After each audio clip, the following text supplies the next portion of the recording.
어떤 산골에 그 나무꾼이 살았는데요. 어느 날 나무를 하러 산에 올라갔습니다. 그랬는데 갑자기 호랑이가 나타났어요. 그래서 죽을 힘을 다해서 도망을 가다가 이제 큰 나무 하나를 발견하고 나무 위로 올라갔습니다. 그 나무 위로 올라가서 보니까 호랑이도 마침 배가 고픈 차에 이 나무꾼을 만나서 나무 위로 올라갔는데 이 호랑이가 떠날 기미가 보이지 않아요.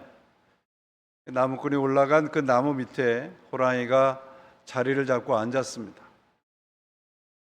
나무 위에 올라갔던 나무꾼이 시간이 지나자 잠깐 졸았습니다. 졸다가 떨어졌어요. 떨어진 자리가 호랑이 등 위로 떨어진 겁니다. 호랑이도 졸고 있다가 갑자기 뭔가 떨어지니까 이제 그걸 떨어뜨리려고 호랑이가 이제 이리 뛰고 저리 뛰고 하는 겁니다. 호랑이 등 뒤로 떨어졌던 나무꾼은 떨어지지 않으려고 호랑이를 꼭 붙잡고 뛰어다니고 붙잡고 애를 쓰고 있는 겁니다. 그런 광경을 저쪽 산 기슭에서 온유월대학 밑에 밭을 메고 있던 한 사람이 그 광경을 보고 자신이 사용하고 있던 호미를 확 집어던지면서 얘기를 해요. 젠장, 어떤 놈은 이런 날 호랑이 등 타고 놀고 어떤 놈은 여기서 이렇게 더위에 밭을 갈고 있구나, 그런 얘기를 합니다. 자기중심적이죠. 언제나 남의 떡이 커 보이고 맛있어 보이는 것이 우리네 천성인 모양입니다. 시몬노 베이유라는 그 유대인 그 철학자가 있었는데요. 이분이 그 중력과 은총이라는 책을 썼는데 그 책에서 이런 얘기를 해요. 우리의 인간의 영혼도 물질의 중력의 법칙에 지배를 받는다. 그러니까 중력이란 끌어내리는 힘이고요. 곧 중력이라고 하는 것은 내 영혼이 욕망의 지배를 받고 있는 상태를 말합니다. 이기적으로 살아가는 삶의 모습을 중력에 이끌려서 산다, 그런 표현을 쓰죠. 이 시몬 베이유가 이 책에서 이렇게 결론을 내려요. 은혜만은 예외이다. 욕망이라는 중력은 우리를 땅으로 끌어내리고 나에게로 매몰되게 만들지만 은혜는 우리를 하늘로 끌어올리고 이웃에게로 나아가게 만든다. 자, 제가 지금 성경책을 들고 있습니다. 여기서 제가 손을 놓으면 이게 성경책이 떨어지겠죠. 떨어지게 만드는 힘이 중력이에요. 그러면 이 성경책이 떨어지지 않게 하려면 이 중력보다 더 큰 힘으로 잡고 있으면 됩니다. 이걸 떨어지게 못하게 하는 힘, 그게 은혜라는 말이에요. 중력은 아래로 잡아당기는 힘이라면 은혜는 위로 밀어 올리는 힘입니다. 우리는 그런 은혜의 힘으로 살고 있는 그리스도인이라는 말이에요. 세상은 자꾸 우리를 끌어내리려고 해요. 불안하게 하고 두렵게 하고 초조하게 만들고. 그러나 은혜는 우리를 끌어올려서 하나님에게로 가까이 가게 만듭니다. 오늘 하루하루는 무엇에 이끌려서 살고 있습니까? 우리가 받은 생명이라는 것은 하나님의 선물이죠. 생명이라는 한자를 여러분들이 파자해서 보시면 명령에 이끌려서 사는 것이라는 뜻이에요. 그러니까 우리의 생명은 하나님의 말씀에 이끌려서 산다는 것이죠. 그것이 선물입니다. 그 선물이라는 말씀은 은혜라는 말이에요. 그럼 우리가 좀 살펴봐야 되는 것은 나는 매일매일을 은혜, 곧 선물과 같은 삶을 살고 있는지, 아니면 그저 세상의 힘에 휘둘려서 살고 있는지. 오늘 여러분에게 봉독해드린 마태복음 20장은 저는 개인적으로 성경에서 가장 중요한 내용이라고 믿습니다. 이 본문은 다른 복음서에는 없고 마태복음에만 있는 독특한 비유의 말씀입니다. 이 비유의 시작은 그 앞장인 19장에서부터 시작을 합니다. 19장은 잘 아시는 대로 한 청년이 예수님을 찾아오는 것으로부터 시작을 해요.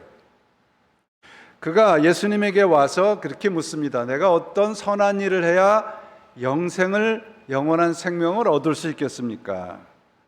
이 청년은 율법적으로 자신이 있었습니다.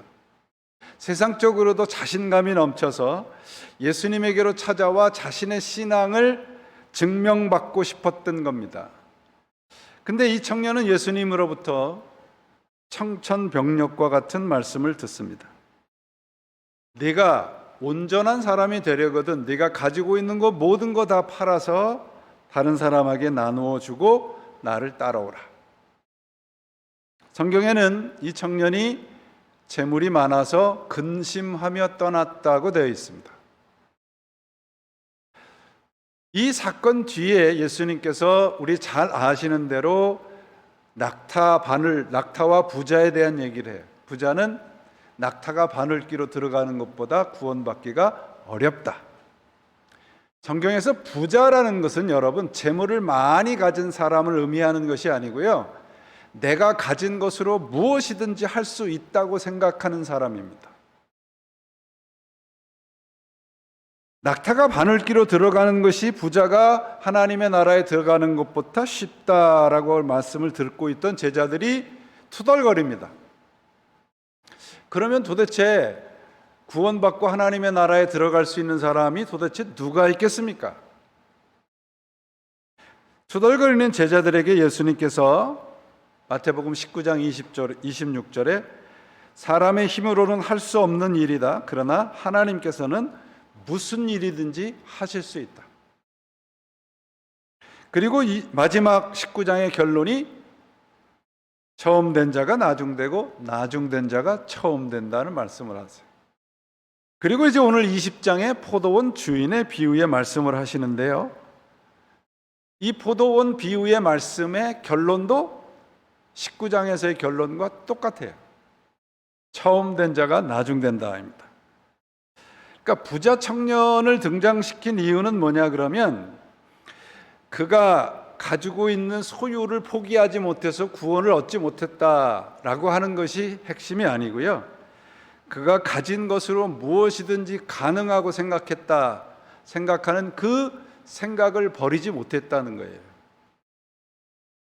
오늘날 우리 현대인들도 마찬가지지 않습니까? 내가 가진 것으로 무엇인가 가능하다고 생각을 하게 되는 순간 우리는 하나님으로부터 멀어집니다. 이 생각을 버리라고 말씀을 하세요. 그리고 나서 은혜가 무엇인가를 오늘의 비유의 말씀을 통해서 우리들에게 가르쳐 주는 거예요. 여러분, 우리가 어떻게 구원을 받을 수 있습니까? 예수 그리스도를 믿음으로 받죠. 아멘이 하나도 없으시네요.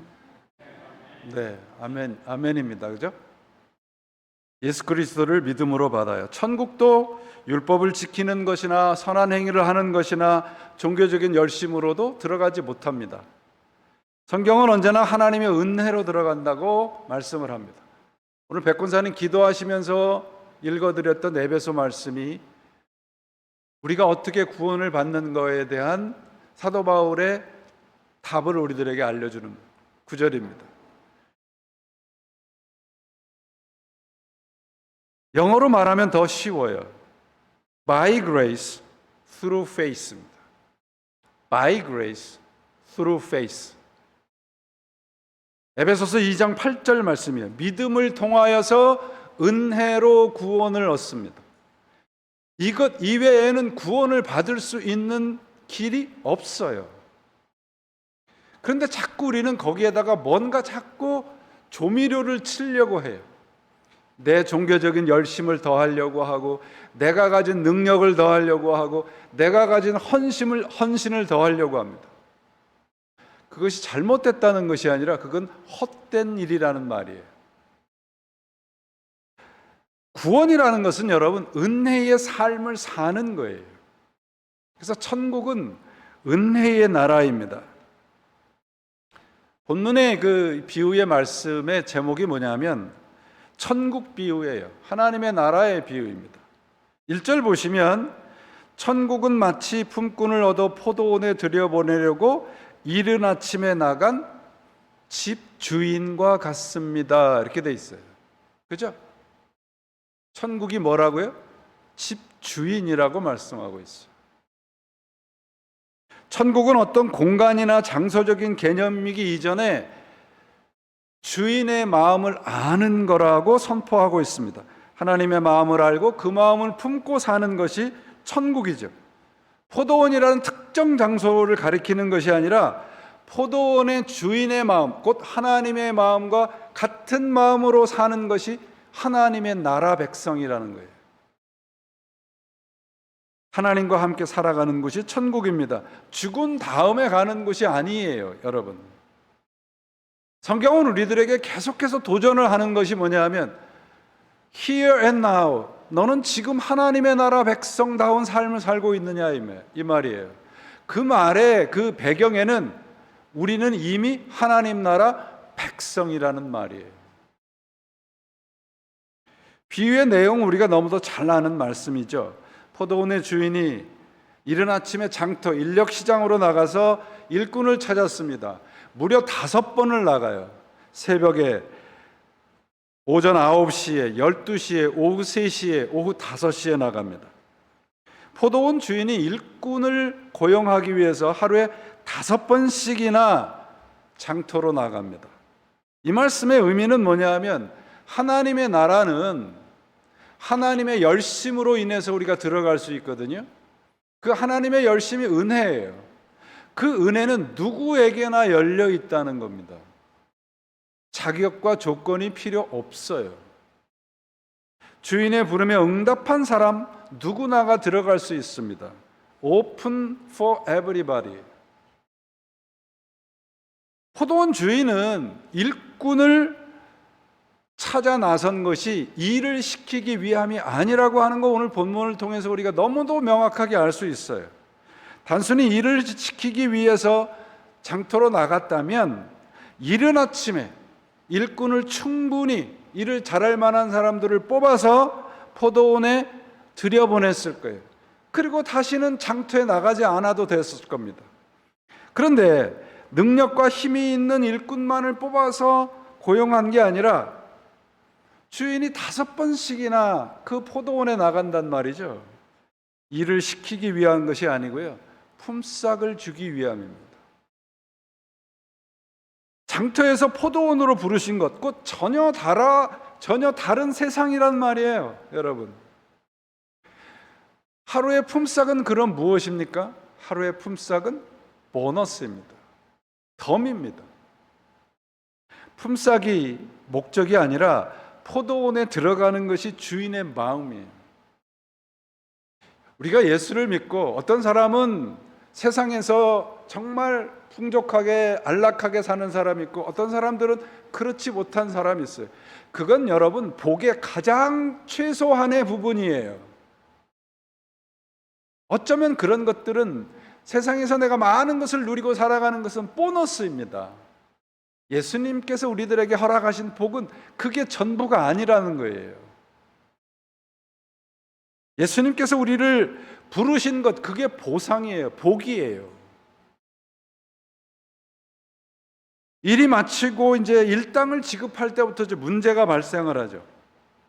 마지막에 들어온 사람은 겨우 1시간을 일했습니다. 그런데 1시간을 일한 사람이나 8시간을 일한 사람이나 한 데나리온씩 똑같이 나눠주자 문제가 생깁니다. 그 불평의 이유는 뭐예요? 불공평하다, unfair. 내가 일한 만큼 보상을 받아야 된다는 생각을 하는 순간 주인의 마음에서 멀어집니다. 감사가 사라지고 보상에 대한 권리만을 주장하게 돼요. 여러분, 우리가 이 내용을 너무도 잘 아시죠? 아마도 이 내용을 몰랐을 때 이 구절을 읽었다고 하시더라도 이건 This is not fair, 그런 마음이 드셨을 거예요. 근데 여러분, 이 비유가 뭐예요? 뭐에 대한 비유라고 말씀드렸냐면 하나님의 나라에 대한 비유예요. 예수님은 이 말씀을 통해서 진정한 공평이 뭐냐라고 하는 걸 우리들에게 가르쳐 주고 있습니다. 일한 만큼 받는 것이 공정하죠. 그러나 예수님은 그것이 공정이 아니라고 말씀하고 계세요. 예수님께서 이 비유를 통해서 말씀하시려고 하는 것은 이퀄리티를 말씀하려고 하는 게 아닙니다. 주인은 노동시간이나 노동의 강도에 맞게 임금을 지급하지 않습니다. 주인은 그 각자가 얼마나 절박한 거에 따라서 이 임금을 주고 있어요. 은혜와 자비는 여러분, 우리의 상식과 우리의 합리성에 반합니다. 은혜와 자비는 공평하지 않습니다. 성경이 전체의 단어 수를 계산해 보면 14,600개입니다. 성경 전체의 14,600개의 단어 중에서 equality, 평등이라는 단어는 단 한 차례도 등장하지 않습니다. 그럼 우리가 평등하지 않다는 얘기가 아니라 우리는 다 평등해요. 근데 하나님은 평등하신 분이 아니에요. 우리 모두가 하나님으로부터 창조를 받고 우리가 받은 생명의 가치는 다 똑같습니다. 그러나 여러분, 우리가 살아온 우리의 삶의 결과에 대한 하나님의 셈하심은 동일하지 않습니다. 하나님의 심판의 원칙은 뿌린 대로 거둔다예요. 만약에 저와 사도 바울의 삶을 하나님께서 똑같이 100점이라고 하시면 난 그런 하나님을 믿지 않을 겁니다. 왜냐하면 저는 사도 바울과 견줄 수 있는 사람이 아니거든요.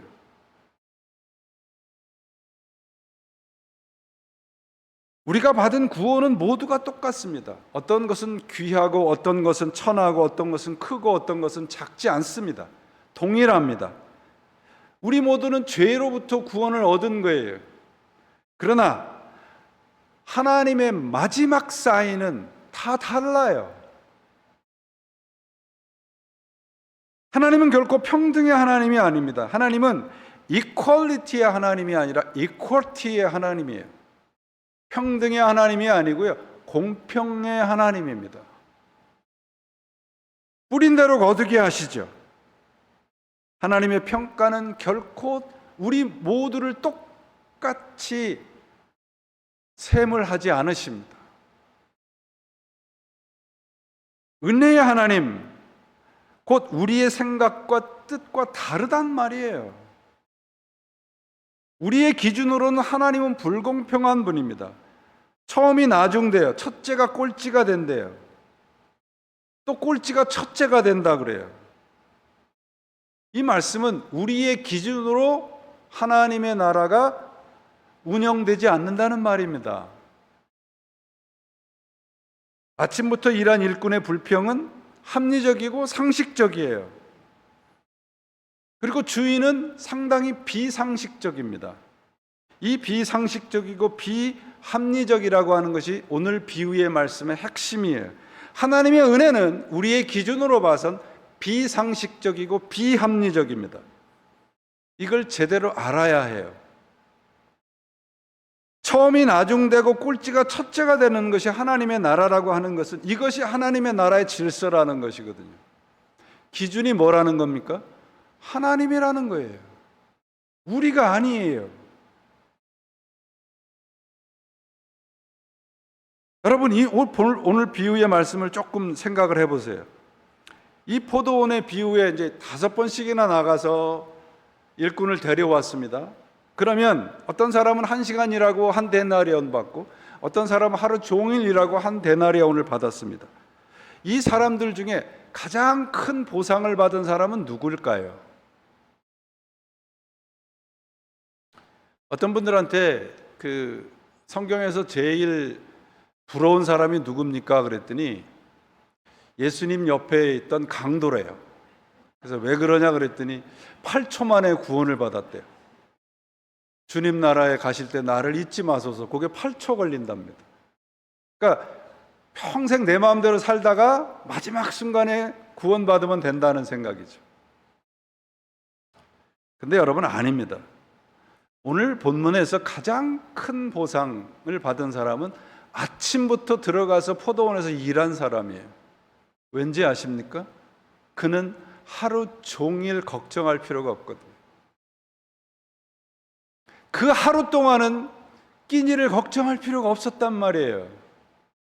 그런데 오후 5시까지 그 장터에서 서성거렸던 사람을 보세요. 얼마나 두렵고 얼마나 초조했겠습니까? 누군가 나를 일꾼으로 써주지 않으면 오늘 나의 하루에 한 끼도 먹게 생겼고 나의 가족들은 굶게 생겼단 말이죠. 이른 아침부터 주인에게 뽑혀서 포도원에 들어간 사람은 그저 묵묵히 주인이 시키는 대로 하면 되는 거죠. 그러나 해가 질 무렵까지 장터에 서성거렸던 사람은 얼마나 초조했겠습니까? 누가 큰 보상을 받은 사람일까요? 아침 일찍 포도원에 들어간 사람이에요. 그리고 그 보상은 하루 종일 일한 게 보상이에요. 받은 한 데나리온이 보상이 아니고요. 그가 받은 한 데나리온의 품삯은 보너스입니다. 이들의 불평은 합리적이고 상식적이지만 은혜롭지는 않다는 말씀이에요. 그러면 여러분, 우리가 예수를 믿는 보상이 무엇일까요? 예수를 믿는 보상은 우리가 예수를 믿게 된 거예요. 그것만큼 큰 보상은 없습니다. 세상에서 많은 것을 누리고 살았다고 하는 게 복이라고 하는 사람들이 있습니다. 물론 복일 수 있습니다. 그런데 여러분, 우리가 무덤까지 가져갈 수 없는 건 내 거 아니잖아요. 장터의 사람이 포도원의 일꾼이 된 거예요. 오늘 본문의 표현대로 하자면 우리가 장터에서 마지막까지 불안과 초조에 떨어서 아무것도 할 수 없는 그런 지경에 있었던 우리들을 포도원으로 부르신 분이 우리 하나님이시란 말이에요. 그것처럼 더 큰 보상이 어디 있습니까? 예수를 믿고 순종하고 그분의 뜻대로 살게 되는 것이 예수 믿는 사람들에게 주어진 가장 큰 복이고 보상이에요. 진정한 보상은 품삯이 아니고 하나님 나라 백성이 되는 것이죠. 하나님의 나라는 경력에 따라서 품삯을 지불하지 않습니다. 일한 시간에 비례하지도 않아요. 오직 그 일에 참여했다는 것으로 하나님의 나라의 보상은 우리들에게 주어집니다. 이것이 은혜입니다. 여러분, 우리 능력으로 하나님의 기준에 합격해서 여기 오신 분 계시나요? 아무도 없습니다. 다른 사람과 비교해서 조금 더 나을 수 있겠죠. 그러나 여러분, 우리는 오후 5시 해질녘까지 장터에 서성거렸던 인생들이에요. 소망이 없었던 겁니다. 어떤 사람은 큰 죄인이고 어떤 사람은 중죄인이고 어떤 사람은 좀 가벼운 죄인이고 그런 거 없어요. 우리 모두 다 죄인이에요. 죄인이에요. 예수 그리스도의 은혜가 아니면 우리는 그저 죄인으로밖에 있을 수밖에 없습니다. 에베소서 2장 12절에 뭐라고 되어 있냐면 우리는 이 세상에서 희망도 없었고 하나님 없이도 살았던 존재들입니다. 근데 하나님께서 그리스도를 우리에게 보내주셔서 우리를 하나님 나라 백성으로 만들어 주신 거예요. 잊지 마십시오. 우리가 본래 있었던 자리는 장터입니다. 그런데 아무도 돌보지 않고 아무도 관심을 가지 않았을 때, 아무런 소망이 없을 때 주인이 부르십니다. 함께 가자. 포도원으로 나와 함께. 그게 은혜입니다, 여러분. 어머니 뱃속에서도 믿었던, 어머니 뱃속에서부터 믿으셨던, 나중에 커서 믿으셨던 우리 모두는 동일합니다. 하나님의 은혜 때문에 이 자리에 오게 된 겁니다. 우리 모두가 예수를 믿고 구원을 받은 사실을 믿는 사람이라면 이미 우리는 하나님으로부터 약속받은 보상을 다 받은 사람이에요. 생각을 해보세요. 이 지구상에서 예수를 모르고 살아가는 사람들이 얼마나 많습니까? 그런데 우리는 그분이 하나님의 아들이시고 그분이 나의 구세주라고 하는 게 믿어졌단 말이에요. 이것보다 더 큰 보상이 어디 있습니까? 그 보상, 우리들에게 주어진 품삯이 뭐예요? 영원한 생명이에요. 포도원에 먼저 들어왔느냐, 나중에 들어왔느냐 중요하지 않습니다. 비유의 이제 결론이에요. 품삯을 받고 불평을 터뜨린 사람들에게 주인이 말합니다. 당신의 품삯이나 받아가지고 돌아가십시오. 14절 15절이에요. 당신에게 주는 것과 똑같이 이 마지막 사람에게 주는 것이 내 뜻입니다. 내 것을 가지고 내 뜻대로 할 수 없다는 말이요, 내가 후하기 때문에 그것이 당신 눈에 거슬린단 말입니까? 당신의 뜻과 주인의 뜻 중에 어느 것이 중요하나? 주인의 뜻이죠. 주인은 절대 불공평하지 않았습니다. 주인은 헛된 약속하지 않았어요. 하루 일하면 한 데나리온 주겠다고 얘기를 했습니다. 불평은 그 주인이 내 마음대로 움직여주지 않았다는 것에서부터 시작을 하죠. 내가 얼마나 열심히 더 일했고 얼마나 더 오래 일했는데, 이건 주인의 생각이 아니죠. 내 생각이죠. 많은 분들이 내 마음대로 내 소원대로 하나님이 움직여주지 않는다고 불평을 해요. 내가 얼마나 열심인데, 얼마나 오래 믿었는데, 얼마나 많은 헌신을 하는데 그게 뭐 그렇게 중요합니까? 하나님의 마음을 아는 게 중요하죠. 그분이 우리를 얼마나 사랑하시고 우리의 삶을 어떻게 인도하고 계시는가가 중요하죠. 내 능력, 재능, 시간을 들인 만큼 하나님이 보상해야 된다고 하는 것을 은혜라고 생각을 합니다. 아닙니다, 여러분. 그건 거래죠. 딜이죠. 하나님의 뜻대로 주인의 생각대로 사는 것이 은혜입니다. 그러나 세상적으로는 손해가 될 것입니다. 그래도 그것이 은혜의 계산법이에요. 신자는 내가 얼마나 가치가 있는지, 얼마나 헌신했는지, 능력이 있고 재능이 있는지 그 정도에 따라서 구원받지 않습니다. 우리는 다 죄와 허물에 죽었던 사람들이에요. 잘난 척할 것이 1도 없는 사람들이란 말이죠. 하나님 앞에서는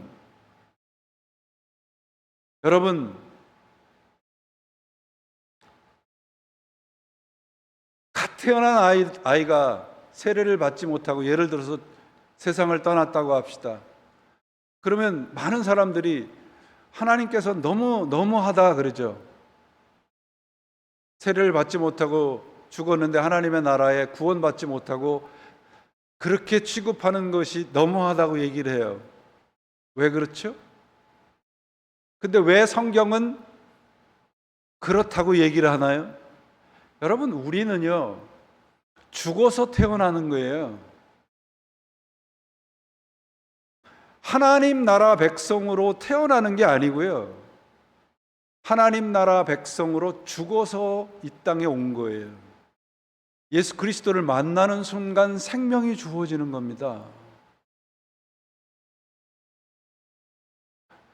어디에 여러분 우리의 능력이나 우리의 재능을 자랑할 때가 있겠어요? 우리는 모두 다 죄인이고 하나님의 원수들이었습니다. 포도원에 들여온 우리는 누가 더 성숙하고 누가 더 덜 성숙하고 누가 더 헌신하고 누가 더 많이 봉사하고 덜 봉사하고 누가 더 착하고 누가 더 조금 덜 착하고 그거 아무런 상관이 없어요. 주인의 뜻을, 주인의 마음을 알고 살았느냐 그렇지 않느냐입니다. 은혜가 사라진 사람의 특징은 뭐냐 그러면 나는 항상 손해보고 있다는 생각을 갖고 살아가요. 그 채권자 의식이죠. 여러분, 오늘 말씀은 해가 질 무렵까지 일을 잡지 못했던 그런 무능력한 사람이 귀한 사람이라는 뜻이 아니고요. 우리의 처음의 자리가 무엇이 어딘가를 잊지 말라는 거예요. 내가 예수를 알지 못했을 때, 예수님 앞에 처음 섰을 때 우리는 어떤 존재였나? 사랑하는 여러분, 우리 인생은요, 거창하지 않아요. 모든 인생은 단 원 센텐스로 요약이 됩니다. Every person's life can be summed in a single sentence. 모세는 어떻게 그의 인생이 요약이 됐나요? 신명기 34장에 보면 그는 하나님의 얼굴을 마주보고 대면하여 알던 사람이다. 모세의 인생의 120년을 하나님은 원 센텐스로 정리를 하신다고요. 우리의 인생은 어떤 한 센텐스로 정리가 될까요? 예수를 참 잘 믿었던 사람이다. 예수님을 사랑했던 사람이다. 그런 한 문장으로 요약이 된다면 저는 그게 가장 큰 복이라고 생각을 합니다.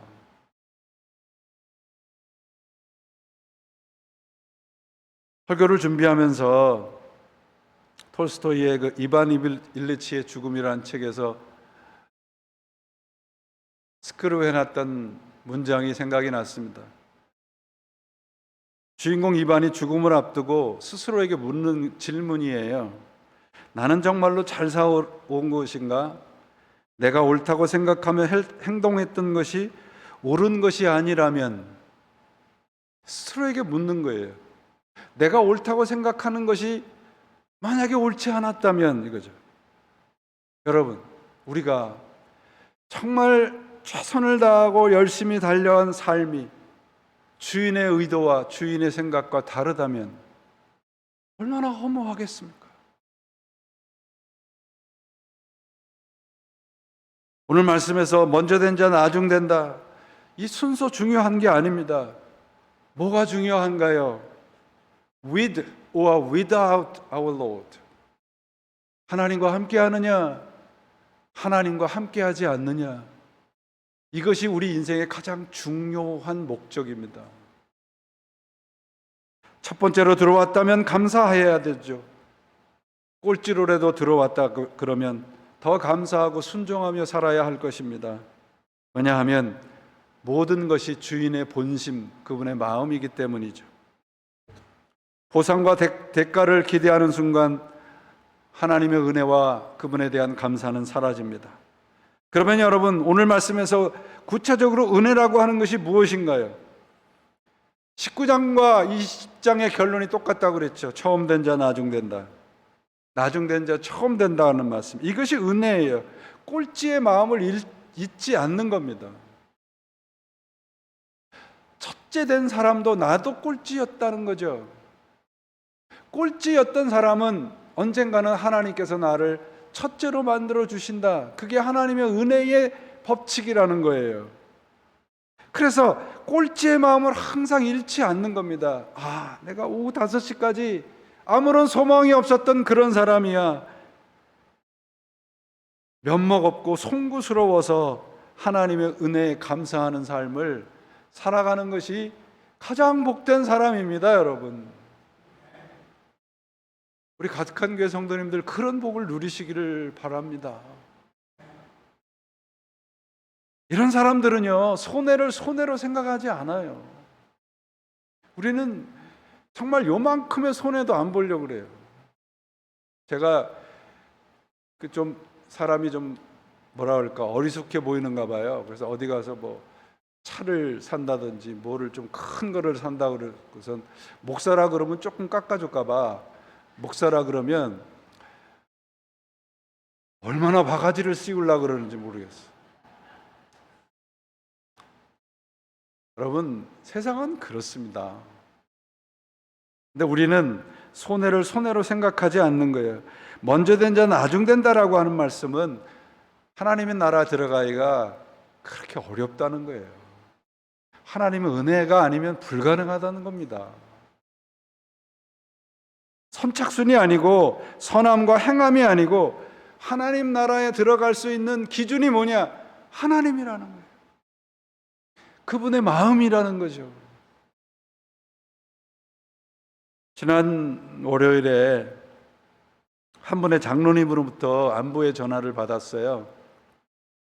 지난 주일이 우리 둥지 모임이 있었던 주간이잖아요.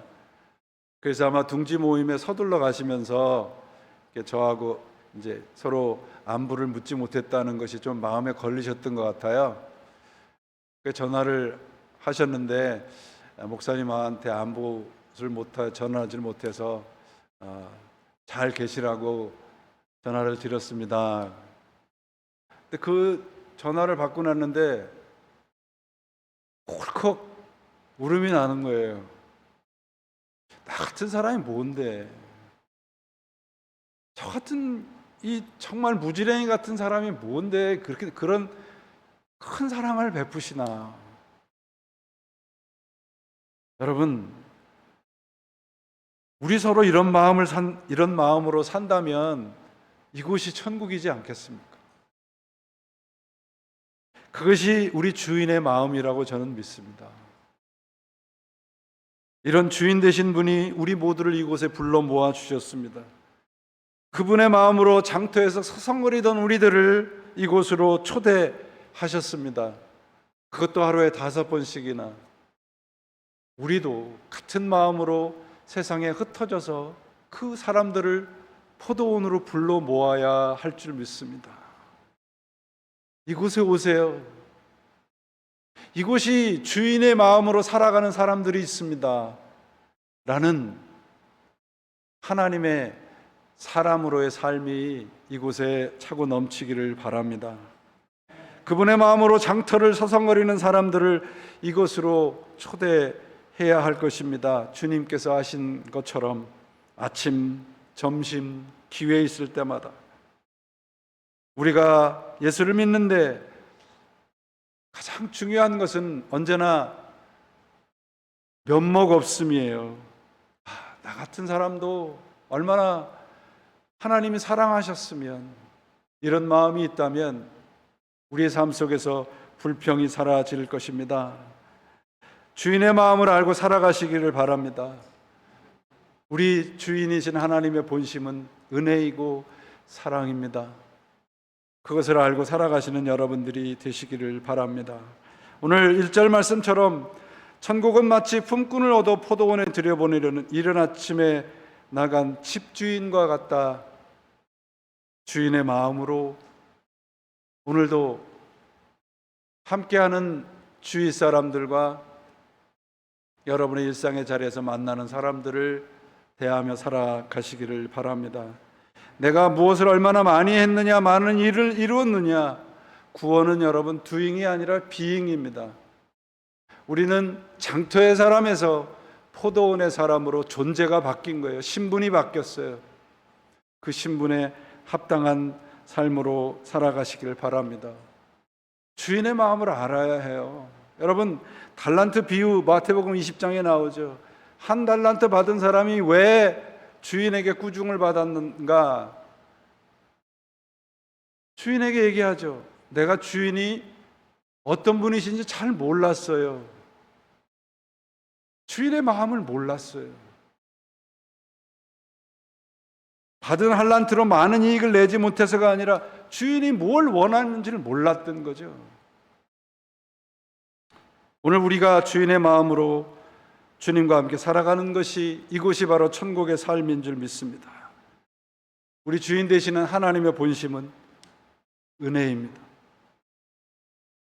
예배 자리에, 여러분의 일상의 자리에, 여러분의 가정에, 여러분의 일터에 이런 주인의 마음에 은혜의 풍성함이 차고 넘치시기를 바랍니다. 오늘 비유에 말씀된 기도의 시를 하나 소개하고 설교를 결론을 맺겠습니다. 첫 시간부터 일한 사람은 정당한 보수를 받습니다. 늦게 온 사람은 감사하며 기뻐합니다. 정오 때쯤 도착한 사람이라 하여 적게 받지 않기에 걱정하지 않습니다. 오후가 되어 늦게 온 사람도 주저하지 않고 다가옵니다. 해질 무렵에 온 사람은 늦게 왔다 하여 겁내지 않습니다. 주인이 관대하기 때문입니다. 그는 마지막에 온 사람까지도 맨 먼저 온 사람처럼 즐겨 맞이하시고 모두에게 안식을 주십니다. 마지막 사람에게는 자비를 베푸시고 제일 먼저 온 사람에게는 상을 주십니다. 먼저 온 사람에게는 줄 것을 주시고 마지막 온 사람에게는 거저 주십니다. 일한 사람들을 존중하시고 일하려는 뜻을 지닌 사람을 칭찬하십니다. 여러분은 모두 주님의 기쁨에 참여하십시오.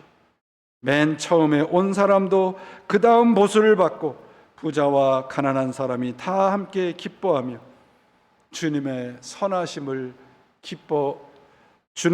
모든 선하심을 즐기시기 바랍니다. 기도하겠습니다. 하나님, 우리들은 주님의 이끄심이 아니었으면 아직도 장터에서 헤매었 수밖에 없는 존재들입니다. 포도원 안으로 불러 모아주시고 상상할 수 없는 보상을 허락해 주심을 감사합니다. 감사의 마음이 옅어질 때마다, 우리의 마음 속에서 불평이 솟구쳐 오를 때마다 주인의 마음을 잊지 않도록 도와주시옵소서.